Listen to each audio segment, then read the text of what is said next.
firman Tuhan. Oh, biar saudara bisa melihat bahwasannya kuasa firman Tuhan itu sama berkuasa dengan Tuhan sendiri, sehingga saudara bisa mengalami kuasa firman Tuhan dalam hidup saudara. Mari percaya kepada apa yang dikatakan firman Tuhan. Katakan amin. Matius 8 ayat 5 sampai 13.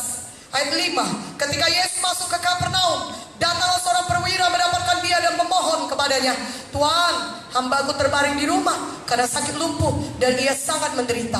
Yesus berkata kepadanya, "Aku akan datang menyembuhkannya."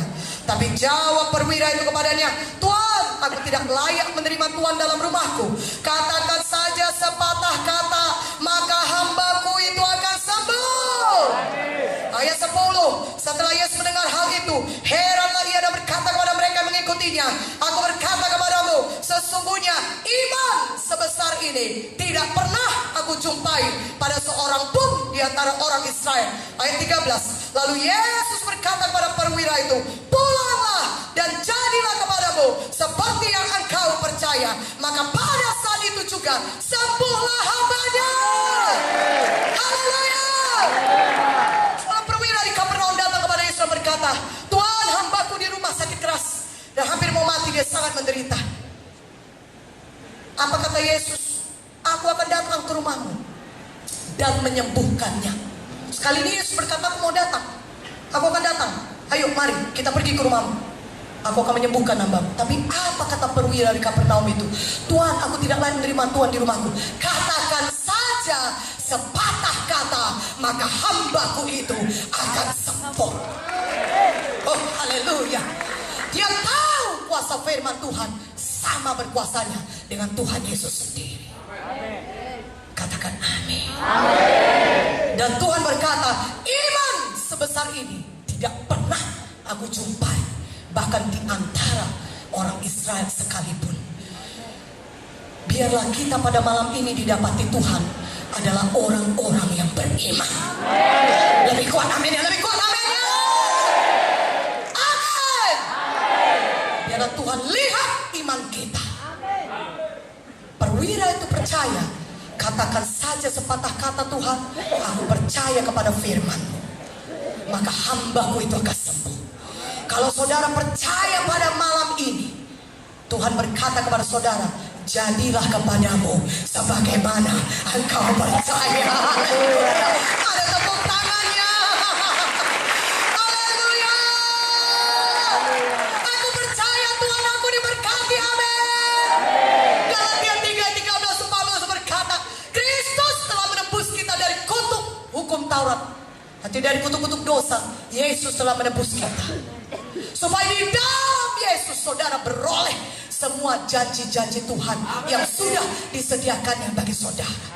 Apakah itu kesembuhan, apakah itu berkat Abraham, apakah itu keberhasilan, apakah itu hidup yang berkemenangan, hidup yang diurapi, hidup yang mempermuliakan Tuhan, semuanya itu sudah disediakan Tuhan bagi saudara. Berikan kemuliaan bagi Tuhan. Haleluya. Ketika saudara percaya kepada firman Tuhan, saudara bisa menerima mujizat Tuhan. Haleluya. Iman datang dari mendengarkan firman Tuhan.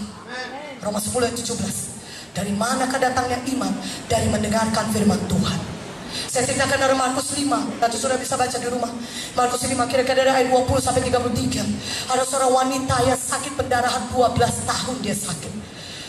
Dituliskan dalam firman Tuhan, dia sudah pergi ke berbagai-bagai dokter, tapi tidak ada yang bisa menyembuhkan dia. Dia sudah menghabiskan semua uang itu berobat, tapi keadaannya bukan bertambah baik, malah bertambah buruk. Tetapi ketika dia mendengar berita tentang Yesus, imannya tumbuh, imannya bangkit. Ketika dia mendengar berita tentang Yesus, maka dia mulai tumbuh imannya, mulai ada imannya. Maka dia berkata, "Asal ku jamah saja jubah Yesus, aku akan sembuh." Dia berkata, "Asal ku jamah saja jubah Yesus, aku sembuh, aku sembuh, aku sembuh, aku sembuh." Dan ketika wanita 12 tahun sakit pendarahan mendengar berita tentang Yesus, imannya timbul. Maka dia mulai berkata, dia mulai mengucapkan imannya, "Asal ku jamah saja jubahnya, aku pasti sembuh, aku sembuh." Apakah ketika dia ucapkan itu itu dia sudah sembuh? Belum. Tubuhnya masih sakit. Tubuhnya masih lemah. Ya. Dan dia dituliskan dalam firman Tuhan bagaimana dia mencari Yesus. Pada zaman itu wanita yang sakit demikian sebenarnya tidak diperbolehkan bergabung dengan orang-orang banyak. Kalau dia masuk dalam kumpulan orang banyak, saudaraku, dia mesti berteriak, aku najis, aku najis, aku najis.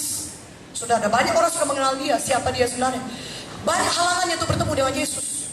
Tapi satu hal, dia punya iman. Katakan amin. Dia berkata, asalku jamah saja jubahnya, aku pasti sembuh.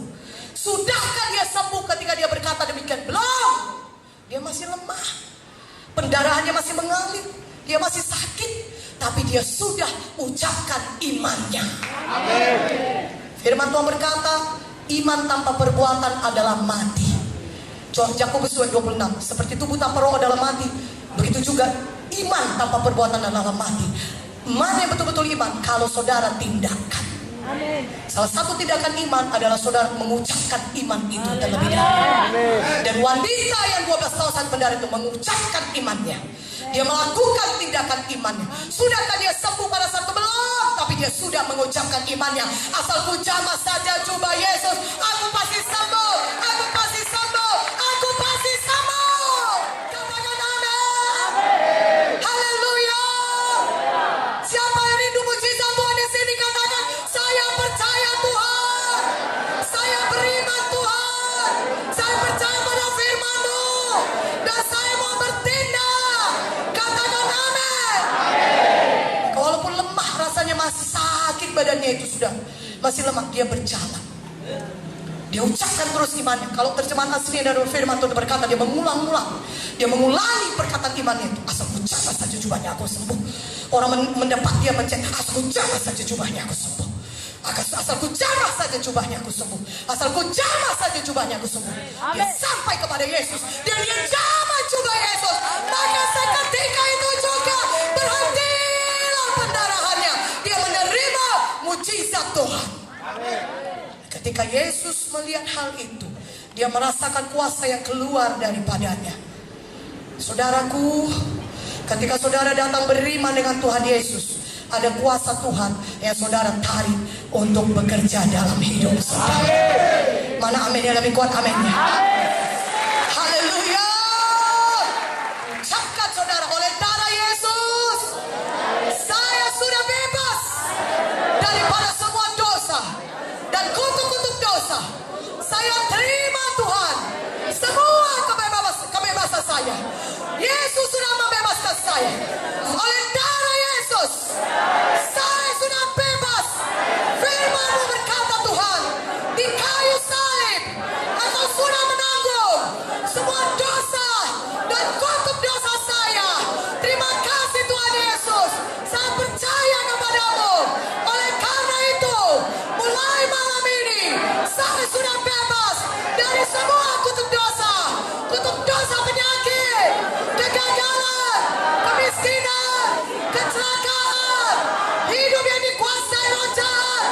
Saya sudah bebas oleh darah Yesus. Di dalam nama Yesus, semua keterikatan dosa sudah dihancurkan dari hidup saya. Di dalam nama Yesus, saya sudah bebas oleh darah Yesus. Terima kasih Tuhan Yesus. Mari berikan kemuliaan bagi nama Tuhan. Haleluya. Mulai malam ini terima kebebasan saudara. Haleluya.